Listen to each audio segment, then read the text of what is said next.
Samantala, Secretary Lazaro, nanumpa na bilang bagong kalihim ng DFA.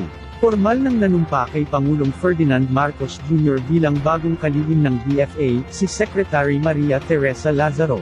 Mismong si Pangulong Marcos ang nanguna sa oath-taking na ginanap sa Palasyo ng Malacanang. Si Lazaro ang pumalit sa pwesto ni dating Foreign Affairs Secretary Enrique Manalo.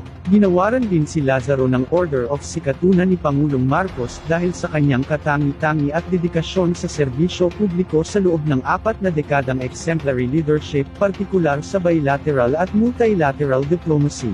Partikular nang magsilbi siyang ambassador sa France at Switzerland at maging ang kanyang iba't ibang assignments sa Europe, Amerika at sa Asia Pacific.